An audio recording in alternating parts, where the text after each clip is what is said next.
Je suis vraiment ravi d'être à Homeacres dans le Somerset avec Charles. Nous nous sommes retrouvés lorsque Charles est venu sur mon terrain à Four Acre Farm plus tôt dans le mois et nous avons décidé de faire une vidéo entièrement consacrée aux questions-réponses sur la culture sans labour.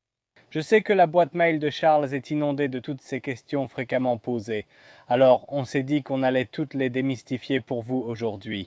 Comme ça, vous avez un endroit où vous pouvez aller pour trouver et poser toutes ces questions qui, oui, reviennent sans cesse pour Charles.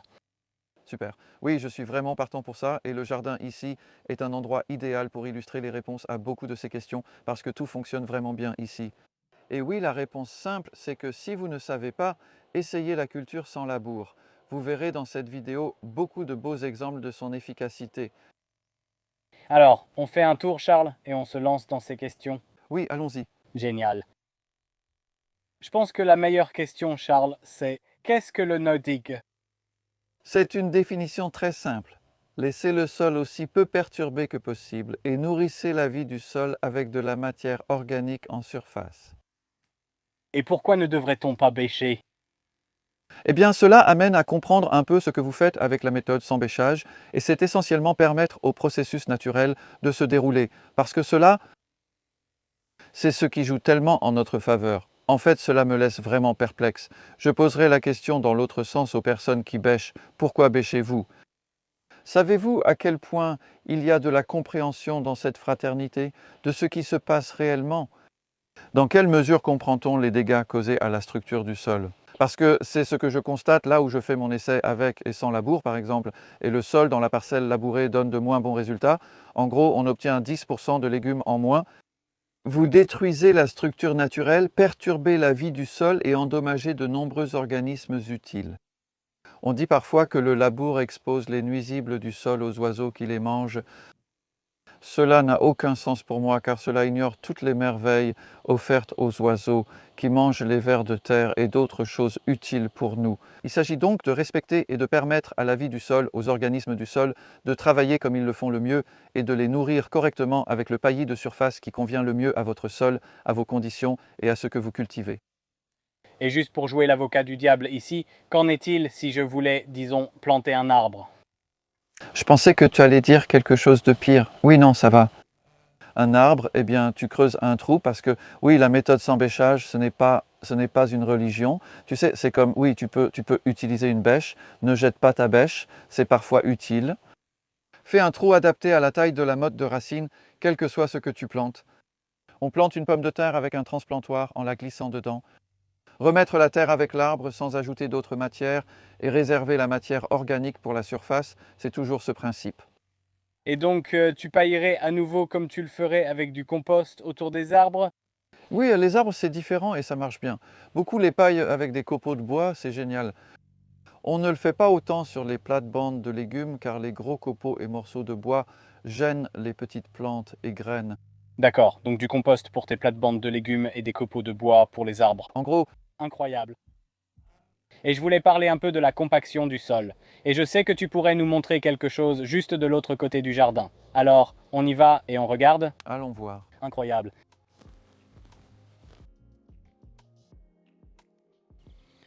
Très souvent, Charles, je me demande, et je suppose que toi aussi, si l'on peut pratiquer le jardinage sans labour sur un sol ou un terrain compacté. Et est-ce que marcher sur tes planches compacte encore plus le sol?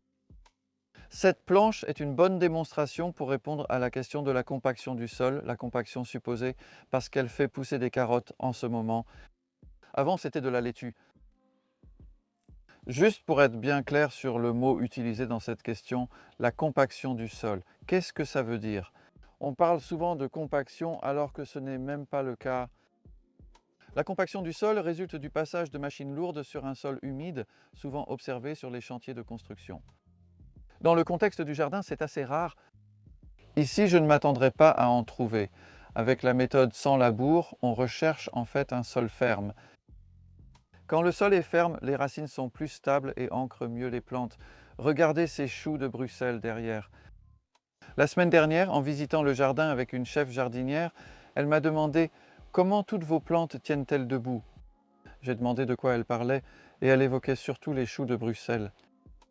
Je n'y ai pas vraiment pensé car j'y suis habitué, mais le sol est très ferme, alors que les plantes y prennent racine? Donc il faut comprendre que la réponse à cette question, c'est que vous devez simplement avoir bien ça en tête, que la compaction du sol n'est pas ce que vous pourriez penser ou entendre. Et je vais essayer, je ne sais pas si elles vont vraiment sortir parce que le sol est ferme. Est-ce que ces carottes vont vraiment s'arracher ou est-ce que je vais devoir utiliser une truelle? Donc celles-ci ont été semées le 14 juin, ça fait 3 mois et 1 semaine. Oui, elles sont fermes, le sol est ferme. Et c'est aussi en partie parce que c'est sec. Donc cet été, nous avons eu beaucoup de temps sec, ce qui a rendu le sol naturellement. J'utilise donc la truelle juste pour faire levier un peu.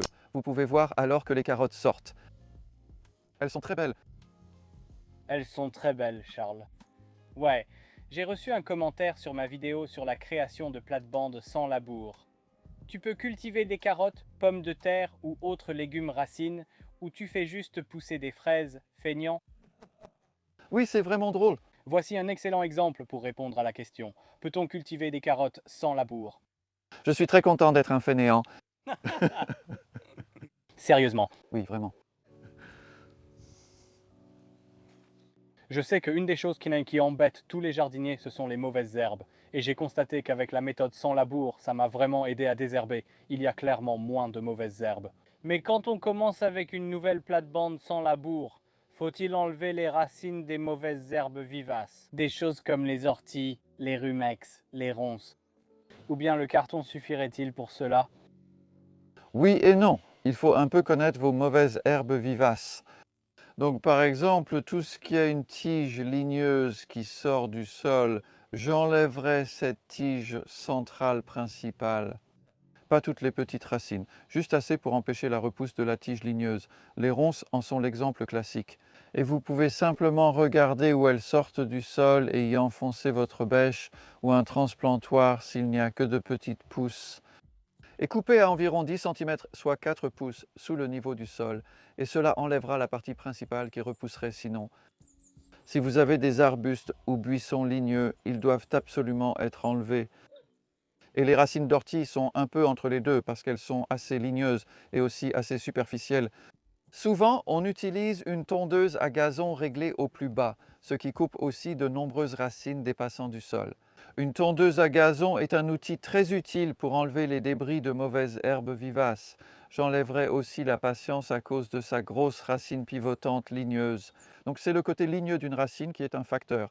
Mais ensuite, il y a les mauvaises herbes vivaces, comme le liseron, vous savez, des très courantes mais très difficiles, comme la prêle, celle qui persiste. Cela semble durer une éternité et vous pouvez les observer au fil du temps et vous en débarrasser. Mais il y a un travail de suivi. Ici, par exemple, juste derrière nous, c'est un carré de terrain qui, il y a seulement 6 mois, ressemblait à ce que vous voyez autour. Et c'est un pâturage envahi par les mauvaises herbes. Quand je dis envahi par les mauvaises herbes, je veux dire que ce sont des plantes, mais des plantes que nous appelons des mauvaises herbes, avec beaucoup de liserons, des boutons d'or, des pissenlits, de jolies fleurs, je sais, mais pas ce que vous voulez parmi vos légumes. Je suis très content de les avoir autour de ma propriété. Donc, nous utilisons du plastique noir ici, en fait, juste une seule fois, donc vous avez les 2 exceptions ponctuelles.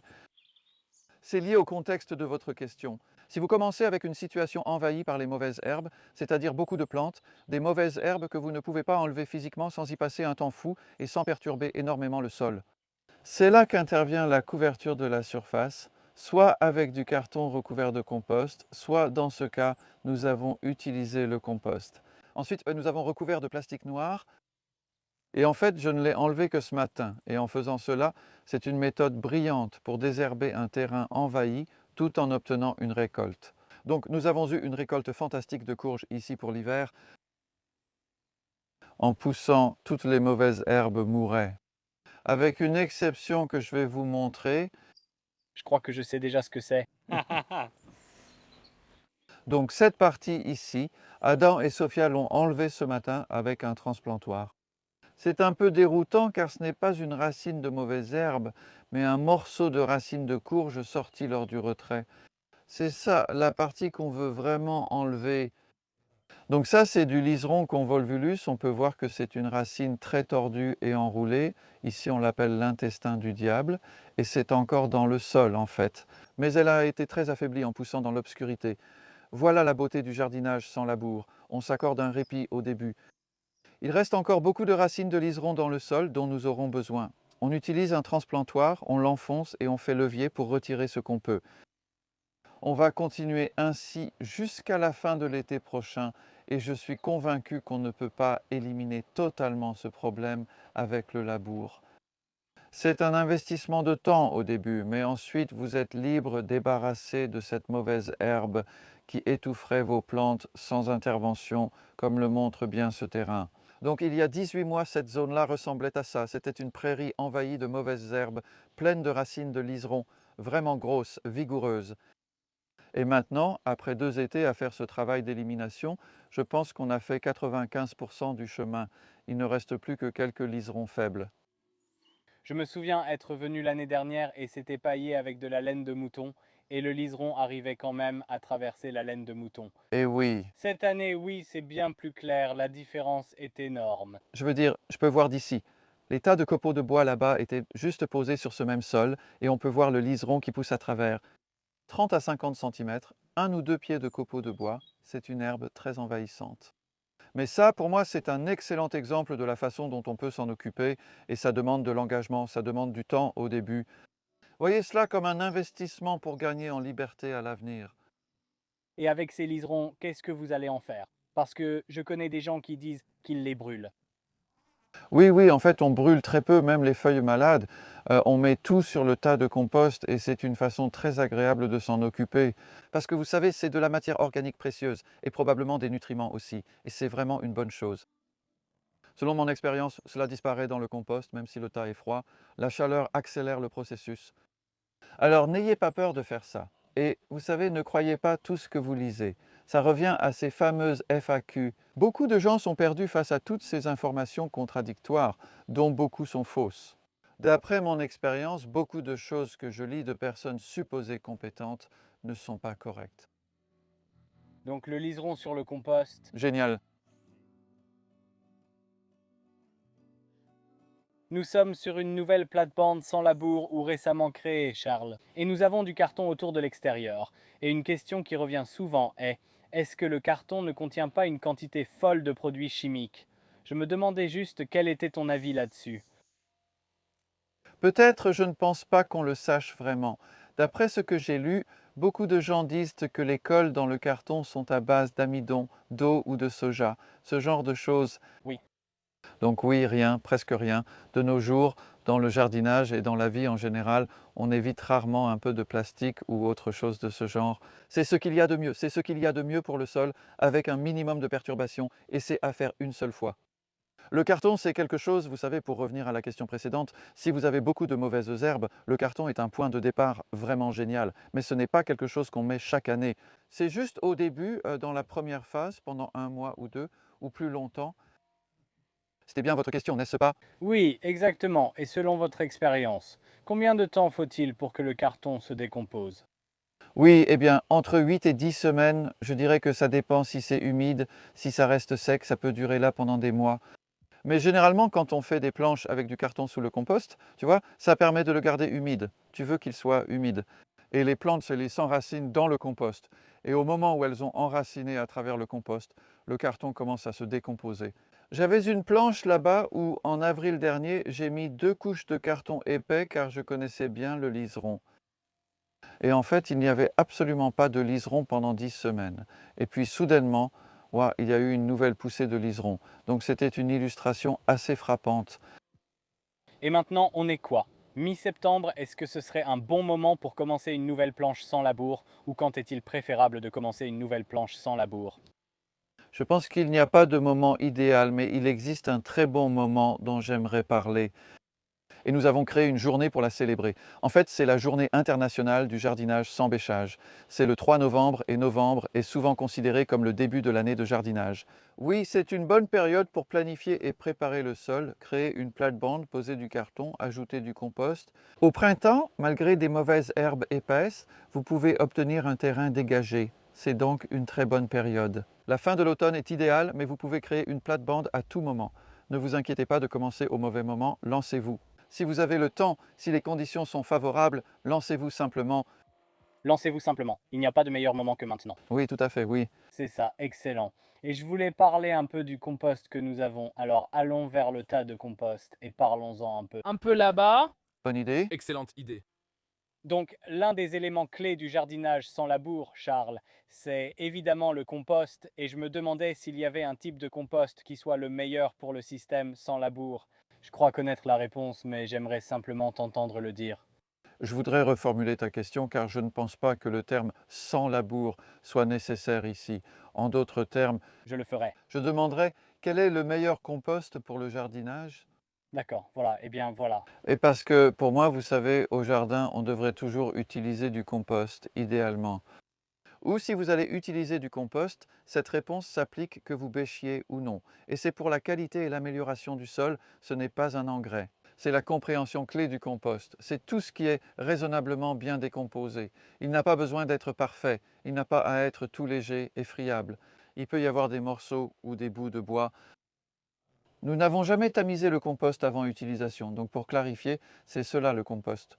C'est un stade de décomposition entre la matière brute que nous ne mettons pas ici, parce qu'on a tendance à avoir des limaces qui se cachent sous les restes de nourriture ou des tas de feuilles en décomposition, ce genre de choses. Donc nous le mettons dans le tas de compost pour le transformer en quelque chose de plus utilisable par le sol et qui ne gêne pas les plantes. Et cela permet d'apporter plus rapidement de la fertilité, ce que je comprends comme la vie, et c'est l'un des meilleurs composts. Si vous pouvez faire du compost comme celui-ci, vous serez très heureux. Je suis certainement très heureux. Et croyez-le ou non, ce compost a 4 mois. Seulement, et nous le faisons ici dans un système à 3 compartiments. Nous avons un compartiment que nous remplissons en 2 mois, puis que nous retournons ici. Ensuite, nous avons un autre compartiment que nous remplissons en 2 mois et que nous retournons ici. Ce compartiment central contient en fait 2 tas retournés à différents moments de l'été. Ce que je veux, ce que j'espère que vous retiendrez en voyant cela, c'est que vous pouvez faire du beau compost chez vous. Il peut rester du bois dedans, ce n'est pas grave. Un peu de bois dans le compost est bénéfique car il apporte de la vie fongique bénéfique pour le sol et les plantes. Allez-y, faites-en autant que possible vous-même. Les vers arrivent généralement à ce stade. Une fois refroidi, cela peut devenir chaud, mais la chaleur n'est pas essentielle. Je le garde couvert en ce moment, principalement pour garder l'humidité à l'intérieur. Et on va mettre une bâche ici. S'il pleut beaucoup, c'est pour empêcher la pluie d'entrer. On ne veut pas que ce soit trop détrempé.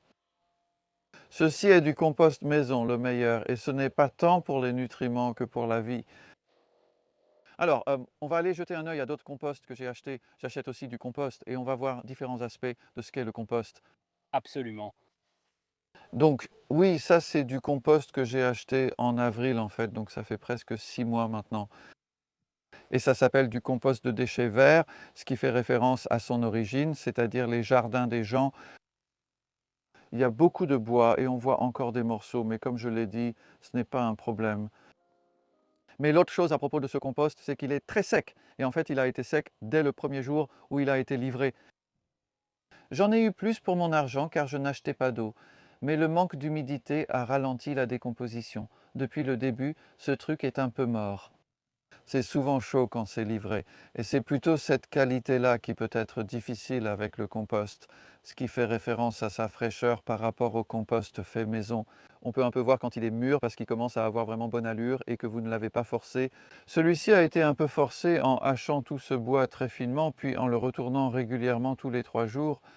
Donc cela aide simplement à mieux comprendre le compost que vous pourriez acheter, son origine et la meilleure façon de l'utiliser. Par exemple, si vous avez la possibilité d'acheter quelque chose comme ça, je vous conseille de le garder quelques mois si vous avez de la place avant de l'utiliser.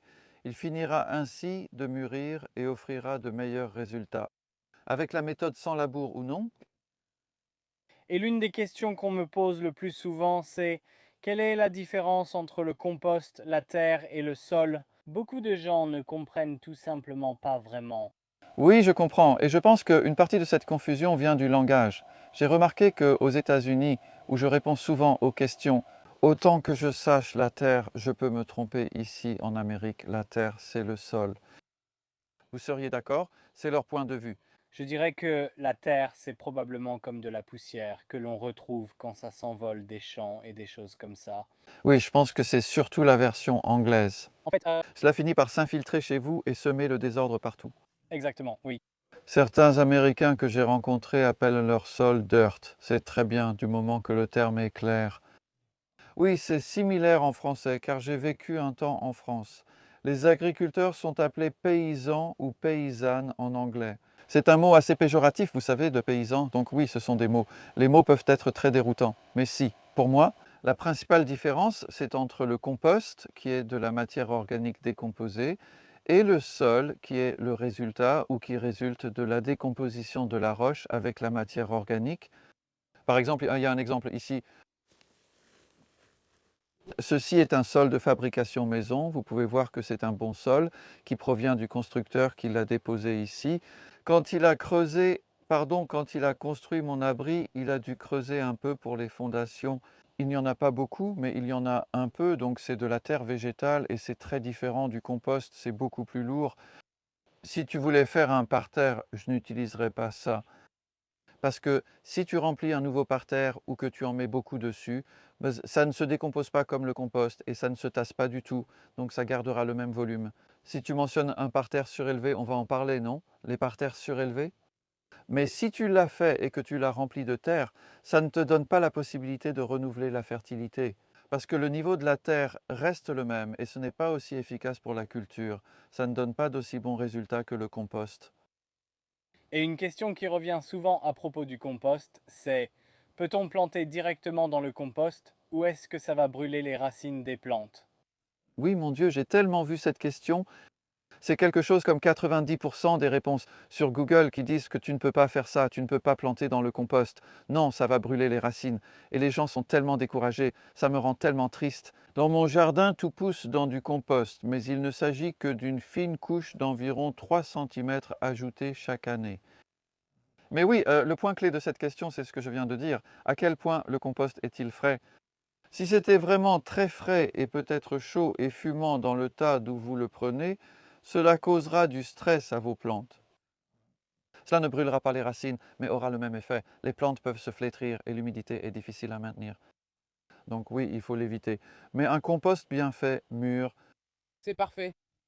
Et la question qui me surprend toujours, c'est pas de labour signifie plus de compost, ou je n'ai pas assez de compost pour faire du jardinage sans bêchage parce que c'est à une trop grande échelle.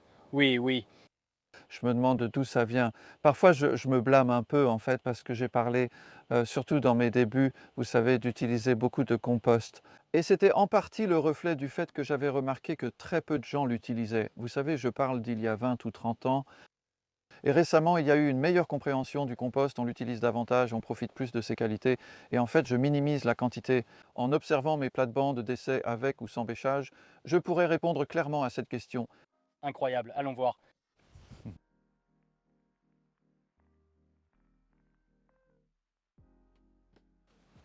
Oui, donc voici deux plates-bandes d'essai que je gère depuis maintenant 10 ans, c'est la 10e année. Et chaque mois de décembre, je creuse cette plate-bande ici et j'incorpore du compost dans la tranchée. Elle reçoit autant de compost que la plate-bande sans labour voisine. Et les deux, mais avec la méthode sans labour, le compost est simplement posé sur le dessus. Et les deux plates-bandes sont plantées avec les mêmes légumes pour comparer. C'est vraiment intéressant.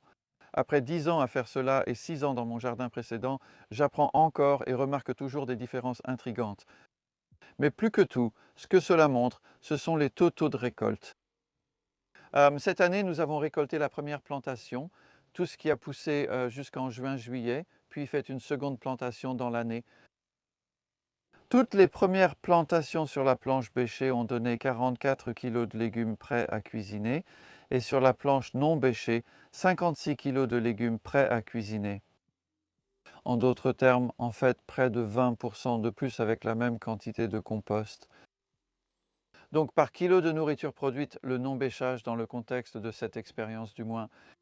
Et en général, je dirais d'après mon jardin ici, le non-bêchage demande moins de compost que le bêchage. C'est tout simplement fascinant. Et rien qu'en regardant les parcelles d'essai sans bêchage de Digby, je peux vraiment constater visuellement les différences de production. Le céleri rave et les poireaux. Il y a une grande différence ici comme avec le fenouil. Visuellement, on peut voir que dans les planches sans labour, les céleri raves sont, vous savez, presque 2 fois plus gros et les poireaux sont beaucoup plus épais et massifs. Fascinant. N'est-ce pas? Oui, ça se voit vraiment. Je ne me demande pas pourquoi, mais ce n'est pas tout. Le chou kale n'est pas très différent. Faire la récolte est très intéressant, même si parfois les plantes se ressemblent. Là-bas, en cueillant la même quantité et en comptant les feuilles de chaque plante, elles pèsent plus. Vous savez pourquoi elles se ressemblent, donc il doit y avoir plus de matière sèche ou quelque chose comme ça. Vous voyez? Il se passe beaucoup de choses. La densité en nutriments, tout ça, n'est-ce pas? Ça pourrait être le cas. Ouais. Waouh, c'est vraiment incroyable. Et ça prouve à tout le monde la différence entre le bêchage et le non-bêchage. C'est une bonne façon de répondre, car je comprends. Nous avons une histoire de bêchage et tout le monde pensait que c'était la méthode de jardinage. C'est nouveau pour beaucoup, donc ils veulent en savoir plus, ce qui aide à répondre à de nombreuses questions. Et les gens supposent souvent que bêcher signifie pas de compost alors que c'est en fait incorrect. Même si vous bêchez votre sol, vous devez quand même y rajouter de la fertilité. En réalité, il en faut même davantage, car j'ai collaboré avec une scientifique qui a mesuré le carbone sur ces deux planches et observé une hausse statistiquement très significative du carbone sur celle sans bêchage par rapport à la bêchée. Et ça, je suppose que c'est parce qu'en cultivant, on perd du carbone sous forme de CO2. Donc, en fait, vous perdez le carbone que vous apportez par la matière organique dans les planches bêchées. J'ai toujours cette impression. On avance puis on recule, alors qu'ici, ça progresse constamment. Et ça, c'est peut-être une question un peu inhabituelle, mais est-ce que vous trouvez que les planches bêchées s'améliorent plus tard dans l'année après avoir eu 6 mois pour se stabiliser et, vous savez, se réparer elles-mêmes? Oui, C'est vraiment intéressant. Je le penserais aussi, et on le penserait sûrement, oui, ce sol peut se régénérer tout seul. Mais ces 2 dernières années, j'ai remarqué qu'ils le reprennent un peu en été, puis il se passe ça, comme tu disais, le poireau, le céleri, le fenouil, de grosses différences. Et donc je pense qu'il y a des dégâts assez durables. Cela rejoint une question fréquente. Si je travaille la terre, comment passer au non-travail du sol? Eh bien, il faut simplement laisser le sol se régénérer et se réparer lui-même et mettre du compost par-dessus. Je commencerai toujours par niveler, de toute façon, il faut toujours que la plate-bande soit bien plate. Ça facilite simplement l'application uniforme du compost. Et ça s'applique aussi si vous n'avez pas beaucoup de mauvaises herbes. Vous savez, dans ce cas-là, vous n'avez pas besoin de carton. Donc, il suffit de niveler votre plate-bande, d'enlever les mauvaises herbes qui s'y trouvent, surtout les plus grosses. Et puis, 5 cm, soit 2 pouces de compost, devrait probablement suffire en supposant que vous ayez un niveau de fertilité raisonnable. et qu'en est-il des allées? Nous sommes debout sur l'un de tes chemins ici, Charles. Est-ce qu'il y a quelque chose que tu ferais différemment là où tu vas marcher? Eh bien, une chose que j'ai remarqué en fait, c'est que l'une des questions qu'on me pose assez souvent sur Instagram, c'est comment tu maintiens tes allées en carton si propre, tu dois utiliser du carton chaque année. Tu sais, je pense que c'est une supposition que certains font simplement parce qu'ils n'ont pas vu à quel point cette méthode sans travail du sol peut être incroyable pour avoir très peu de mauvaises herbes une fois qu'on a passé la phase initiale de paillage. Donc en fait, on ne fait pas beaucoup d'entretien. Désherbage occasionnel. Donc si je vois une mauvaise herbe comme cette herbe ici par exemple, je vais l'enlever. Pour moi, c'est déjà une grosse mauvaise herbe. Donc ça donne un indice, vous savez, je cherche de petites mauvaises herbes juste pour m'assurer de les enlever avant qu'elles ne posent problème et qu'elles soient faciles à retirer. Et parce qu'avec la méthode sans bêchage, il y a tellement peu de nouvelles mauvaises herbes qui poussent, c'est possible, et encore une fois, sans aucun carton. Sauf si vous êtes sur une parcelle de jardinage envahie par des graines de mauvaises herbes qui arrivent avec le vent, il faut alors utiliser une binette. Peut-être incroyable, très intéressant.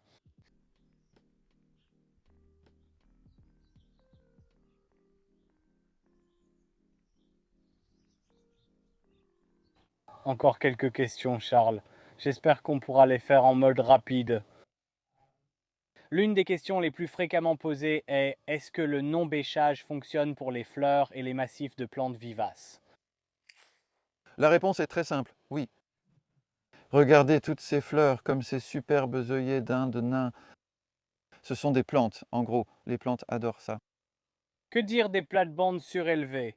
Les côtés en bois sont-ils indispensables? Peut-on y cultiver sans bêchage? Vous savez, je ne m'en étais pas rendu compte jusqu'à ce que je reçoive autant de questions de ce genre que la plupart des gens semblent encore penser cela. C'est la méthode automatique. Et acheter beaucoup de bois pour construire une plate-bande surélevée, vous n'en avez pas besoin.